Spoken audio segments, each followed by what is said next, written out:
दोस्तों, भारत की शान टाटा ग्रुप भारत के लिए आए दिन कोई ना कोई बड़े कारनामे करते रहती है और इस समय भारत सरकार की तरफ से एक ऐसा कदम उठाया गया है जिसके तहत टाटा ग्रुप की मदद से भारत में एक ऐसे ऐतिहासिक काम को अंजाम तक पहुंचाया जाएगा जिसे देखने के बाद निश्चित तौर पर भारत के पड़ोस दुश्मन चीन और पाकिस्तान आग बबूला हो जाएंगे।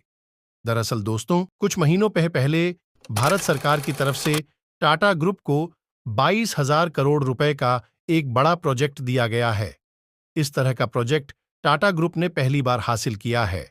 इस प्रोजेक्ट की मदद से भारतीय वायुसेना को ऐसा विमान मिलेगा जिसकी मदद से भारतीय वायुसेना किसी भी देश के ऊपर एयर स्ट्राइक या फिर किसी भी तरह के हवाई कार्रवाई को अंजाम दे सकती है। यही कारण है कि जब से खबर चीन और पाकिस्तान के कानों में पड़ी है, भारत के दोनों दुश्मन तिल मिलाने लगे हैं। दोस्तों, इस विमान की कुछ खासियत बाहर निकलकर सामने आई हैं। बताया जा रहा है कि इस विमान में ऐसी ऐसी तकनीक का इस्तेमाल किया जाएगा जो अमेरिका और रूस जैसे बड़े बड़े देशों के पास भी मौजूद नहीं होगा। तो दोस्तों, चलिए जानते हैं इस विमान के बारे में पूरी डिटेल से। हम जानने का प्रयास करते हैं कि विमान कितना घातक और खतरनाक होगा। वीडियो आखिर तक बने रहिए दोस्तों। यह बात किसी से छिपी नहीं है कि भारत का मैन्युफैक्चरिंग सेक्टर लगातार तरक्की की ऊंचाइयों को छू रहा है। भारत सरकार के नेतृत्व में हमें यह देखने को मिल रहा है कि किस तरह से मेक इन इंडिया के तहत भारत बड़े बड़े प्रोजेक्ट को अंजाम तक पहुंचा रहा है। भारत में मेक इन इंडिया का तूफान जैसा आ गया है। चीन, जो कुछ सालों पहले तक अरबों डॉलर का सामान भारतीय बाजारों में डंप करता था और करोड़ों डॉलर की कमाई करता था, इस साल यानी कि 2023 में चीन को 1 लाख करोड़ रुपए का नुकसान हुआ है।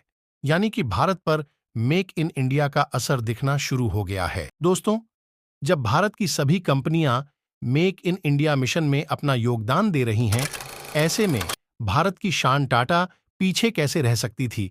और एक बड़ी जिम्मेदारी को टाटा ग्रुप ने अपने कंधों पर उठा लिया है, जिसके तहत टाटा ग्रुप एक ऐसे विमान को तैयार करके भारतीय वायुसेना के हवाले करने वाला है जिसे देखने के बाद भारत के दुश्मन अपनी पैठ गीली कर देंगे। इस प्रोजेक्ट में टाटा का साथ देने के लिए यूरोप की एक कंपनी भी निकलकर सामने आई है।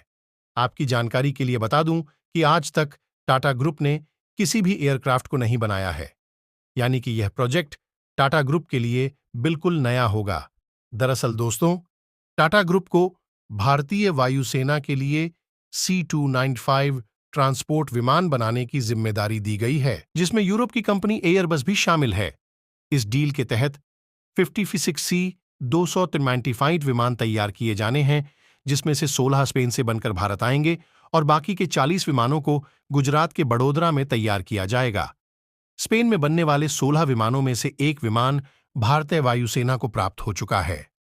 13 सितंबर 2023 को वायुसेना प्रमुख एयर मार्शल VR चौधरी ने स्पेन के सिविल में एयरबस कंपनी के अधिकारियों से आधिकारिक तौर पर इस विमान को रिसीव किया। दोस्तों, C295 एक ऐसा विमान होगा जिसका इस्तेमाल वायुसेना और आम नागरिक दोनों ही कर पाएंगे। इसके बन जाने के बाद भारतीय वायुसेना अपने पुराने ट्रांसपोर्ट विमानों को रिटायर कर देगी, क्योंकि भारत के पास मौजूद लगभग सभी ट्रांसपोर्ट विमान अपनी 60 साल की सेवा भारतीय वायुसेना को प्रदान कर चुके हैं। बाकी बचे 15 विमान स्पेन से 40 महीनों के अंदर तैयार होकर भारत पहुंच जाएंगे। भारत में ऐसा पहली बार देखने को मिलेगा जब किसी निजी कंपनी द्वारा सैन्य विमान का निर्माण किया जाएगा।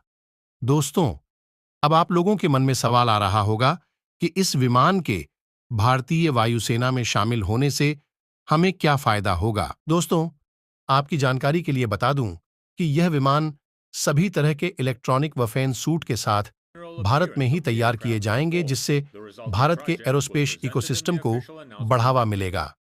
भारत का पहला मेक इन इंडिया विमान भारतीय वायुसेना को सितंबर 2026 तक प्राप्त होगा और इसके अंदर लगने वाले सभी पूर्वजे भारत में ही तैयार किए जाएंगे। दोस्तों, जिस तरह टाटा ग्रुप विदेशी कंपनियों के साथ मिलकर इस विमान को बनाने में अपना योगदान देगा, इससे टाटा ग्रुप को विमान बनाने का अच्छा खासा अनुभव प्राप्त होगा। इसके अलावा बताया जा रहा है कि आने वाले समय में टाटा कमर्शियल प्लेन को भी बनाने का काम करेगा। ऐसे में टाटा के लिए यह प्रोजेक्ट काफी अहम हो जाता है दोस्तों। अभी दुनिया में कमर्शियल प्लेन सिर्फ अमेरिका की बोइंग और यूरोप की एयरबस कंपनी ही तैयार करती है। यही कारण है कि भारत ने इस सेक्टर में अपना कदम आगे बढ़ाया है और एशिया में इस सेक्टर का किंग बनने की तैयारी की जा रही है। C-29 विमान की खासियत की बात करें तो यह ट्विन टर्बोप्रॉप ट्रांसपोर्ट एयरक्राफ्ट है, जिसे सैन्य कर्मियों और कार्गो की आवाजाही के लिए तैयार किया गया है। यह विमान हर तरह की हवाई पट्टी पर उतरने की काबिलियत रखता है। विमान में ऑटो रिवर्स की क्षमता है, जो कि 12 मीटर चौड़े यानी संकीर्ण रनवे पर 180 डिग्री मुड़ने में सक्षम है। यह विमान किसी भी मौसम में उड़ान भरने की क्षमता रखता है, जो छोटे रनवे पर आसानी से टेक ऑफ और लैंड कर सकता है। C-295 एयरक्राफ्ट रेगिस्तान से लेकर समुद्र तक बेहद गर्म से लेकर बेहद ठंडे वाले तापमान में दिन रात काम कर सकता है। इस विमान को कई वेरिएंट में बदला जा सकता है। C-295 विमान को एक वाटर बॉम्बर, एक एयर टैंकर और रेस्क्यू मिशन में भी इस्तेमाल किया जा सकता है। इस विमान में सबसे लंबा केबिन बनाया गया है, जिसकी लंबाई 12.7 मीटर है। C-295 विमान का इस्तेमाल करते हुए एक बार में 70 जवानों को पीओके में उतारा जा सकता है। यह लगातार 11 घंटों तक आसमान में उड़ान भर सकता है। साथ ही खराब से खराब इलाकों में भी हथियारों को पहुंचाने की क्षमता रखता है। इस विमान की पेलोड क्षमता 8,000 किलोग्राम है। कुल मिलाकर C-295 विमानों के वायुसेना में शामिल होने के बाद सैन्य सामान लाना ले जाना काफी ज्यादा आसान हो जाएगा। ऐसे में यह हमारी सेना की ताकत को कितना बढ़ा सकता है, यह आपको बताने की आवश्यकता नहीं है।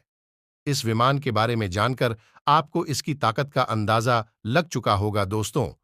मोदी सरकार ने रक्षा निर्माण में भारत की क्षमता को बढ़ाने के लिए 3 साल पहले सैकड़ों रक्षा हथियारों के आयात पर रोक लगाई थी। देश में डिफेंस कॉरिडोर के निर्माण पर सरकार ने बल दिया था, लेकिन विशेषज्ञों का मानना है कि C-295 एक ही झटके में भारत को वहां लाकर खड़ा कर देगा, जहां से विमान निर्माण की पूरी स्वदेशी क्षमता संभव हो जाएगी। तो दोस्तों, इस वीडियो में फिलहाल के लिए बस इतना ही। वैसे आपको क्या लगता है, क्या टाटा ग्रुप अपने इस प्रोजेक्ट को 2026 से पहले पूरा कर सकता है? आप अपनी राय हमें कमेंट के माध्यम से जरूर बताइए। अगर अभी तक आपने अपने इस चैनल को सब्सक्राइब नहीं किया तो प्लीज चैनल को सब्सक्राइब कर बेल नोटिफिकेशन को भी ऑन कर लें, ताकि आने वाली वीडियो की अपडेट आपको समय से प्राप्त हो सके। वीडियो को अंत तक देखने के लिए धन्यवाद। जय हिंद, जय भारत।